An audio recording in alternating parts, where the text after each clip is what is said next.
Hating gabi nga kanina nang dumating ako dito sa Manila galing sa probinsya. Bumaba ako ng Pitek saka naman ako naghanap ng taxi papunta dito sa hotel na ibinook ko online. Actually guys, ito na yata yung pang 8th time ko na pag-book dito sa Red Doors at Hotel Rosemary along EDSA Pasay. Kalapit po ito ng metro, malapit sa Baclaran, sa Mall of Asia, Libertad, at kung saan pa. May mga mall, may mga kainan, kaya naman dito ko napiling mag-book ulit. Tama lang ang laki ng kwarto na ino-offer ng Red Doors Hotel Rosemary.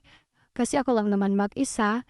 At ang importante sa akin guys ay meron akong kama na matutulugan, mabangong bedsheet at pillows, AC, shower, at marami pang iba. So, ang gusto ko kasi dito ay malapit sa lahat at on the way na ang pupuntahan kong lugar para bukas. Dahil nga pagod na